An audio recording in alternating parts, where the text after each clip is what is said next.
12th के बाद हमें क्या करना चाहिए, है ना, कौन सा जो हमें फील्ड जो है लेना चाहिए अपने करियर को तराशने के लिए। तो इस पर विशेष प्रकार की कुछ बातें होती हैं जिस पर आपको ध्यान देना है। पहला होता है आप जो भी कोर्स लेंगे वो आपको जो है 12वीं के बाद आपकी करियर को डिसाइड करेगी। एक अब कोर्स आपके लिए कम से कम 4 से 4.5 का होता है डिग्री कोर्सेज। डिग्री कोर्सेज होते हैं बेटा 4 से 4.5, 4.5 से 4 से 4.5 का प्रोफेशनल कोर्सेज होते हैं, इसको आप चयन कर सकते हो। 4 से 4.5 का कोर्सेज होते हैं, जैसे आपका डॉक्टरी का पढ़ाई है, इंजीनियरिंग का पढ़ाई है ना, डॉक्टर के बन सकते हो, डॉक्टर है, इंजीनियर है, सीए है, LLB है, ऐसे जो प्रोफेशनल कोर्सेज हैं आपको जो है आप देख सकते हो 4.5 साल के बीच। इंजीनियरिंग के देख सकते हो, आपका डॉक्टरी लाइन भी हो गया, आपका इंजीनियरिंग भी है, इंडस्ट्रियल क्षेत्र में देख सकते हो। तो आप जो है 5 साल का अगर कोर्स करना चाहो और 3 साल का भी आपका होता है, 3 साल का भी होता है, 4 साल का भी होता है, सारी चीजें हैं। तो मुख्य रूप से यहाँ पर 3 कैटेगरीज होती है। फर्स्ट कैटेगरीज क्या है, फर्स्ट होती है सर्टिफिकेट कोर्स।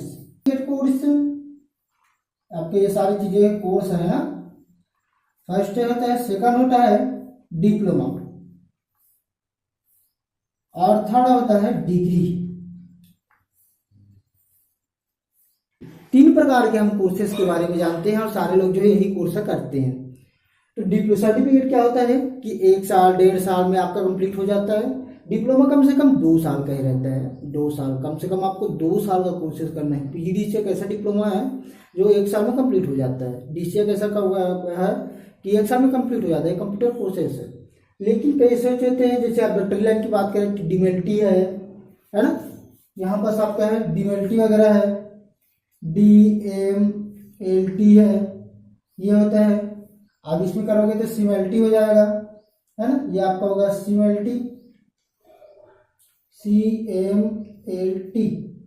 और यहां से आप डिग्री करोगे तो BML।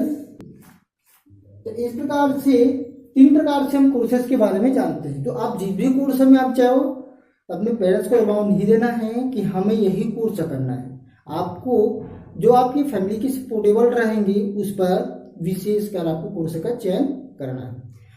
कंपटीशन एग्जाम क्यों दिलाना चाहिए, जैसे कि आपके पास 12वीं के बाद प्री होंगे बहुत सारे, तो ये सारे प्री के एग्जाम हम क्यों दिलाते हैं। सारे बच्चों के बीच दुविधाएं होती, बहुत सारे एग्जाम होते हैं, जैसे कि PT है ना, PT है, PPST है, और सेंट्रल की बात करें तो CUET क्यूट है, नीट वगैरह है,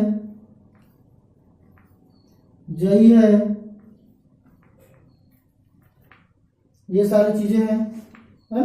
आपका PPT भी है, PPT है, और PAT भी है, और PVT भी होता है, PVT। ये सारी चीजें जो है इंट्रेंस एग्जाम है, इसको हमें क्यों दिलाना चाहिए। तो जब भी आप कोई भी कोर्स आप करते हो तो ये सारी एग्जाम जो है इसमें आपको रैंक लाना रहता है। एक बढ़िया सा आप रैंक लाओगे तो उसके अकॉर्डिंग आप जो है काउंसलिंग कराओगे, उसके हिसाब से आपको बेटर कॉलेज मिलेगा। तो कॉलेज की चयन के लिए सिलेक्ट करने के लिए कंपटीशन एग्जाम दिलाते हैं। कंपटीशन एग्जाम हम दिलाते हैं। बहुत सारे बच्चों को भी दुविधा रहती है कि कंपटीशन एग्जाम क्यों दिलाया जाता है, इसी क्या कारण से, जिसके कारण से हम कंपटीशन एग्जाम को दिलाते हैं। तो इसके पीछे कारण से जैसे आप इतने सारे एग्जाम दिलाते हो, PPT है, PT है, PPST, क्यूट है, नीट है, JEE है, बहुत सारे एग्जाम होते हैं। ये सारे एग्जाम क्यों लिए जाते हैं, इससे क्या कारण है, जिसके कारण से ये सारे एग्जाम देते हैं। तो सभी यूनिवर्सिटी जाती है, कॉलेज चाहती है कि एक बेहतर हम स्टूडेंट को आगे बढ़ाएं, एक ऐसे स्टूडेंट को हम आगे बढ़ाएं जो कि आगे चलकर हमारे लिए, हमारे देश दुनिया के लिए काम किया जा सके, अपने बेहतर एक भविष्य दिया, जिससे जो है लोगों के बीच एक पहचान बने, नाम बने। सारे बच्चों को जो है कॉलेज वाले एडमिशन नहीं दे पाते, तो कुछ विशेष बच्चों को एडमिशन देना चाहते हैं। तो इस प्रकार के आयोजन जो है वो करते हैं, जिसपे जो बढ़िया परफॉर्म करते हैं, जो अच्छा रैंक लेकर आते हैं, उनको जो है कोर्स प्रोवाइड किया जाता है, कोर्स दिया जाता है। ये जो एग्जाम्स है इसको आप दिलाओगे तो कम से कम फीस में आप पढ़ाई कर सकते हो। कम से कम फीस में पढ़ाई करने के लिए इस एग्जाम को दिलाया जाता है। और दूसरा चीज है बेहतर कॉलेज की चयन, बेहतर कॉलेज की चयन करना है और कम से कम लो फीस में पढ़ाई करने के लिए, लो फीस में स्टडी करने के लिए ये सारी चीजों को दिलाया जाता है। सरकारी अगर रैंक में आ जाता है, बहुत ऐसे सीटें हैं जहां पर आपका बहुत लो फीस में आप जो है सरकारी गवर्नमेंट कॉलेज से अपना पढ़ाई कर सकते हो, है ना। गवर्नमेंट कॉलेज से अपना पढ़ाई कर सकते हो, गवर्नमेंट कॉलेज से आपका हो जाएगा बढ़िया सर, ठीक। तो ये सारी चीजें हैं। तो कंपटीशन एग्जाम हम जो कॉलेज की चयन करने के लिए दिलाते हैं कि लो से लो फीस में हम पढ़ाई करें। इसमें आपका जो है 12वीं का भी 12th का आपका 12th का परसेंट माने लगेगा,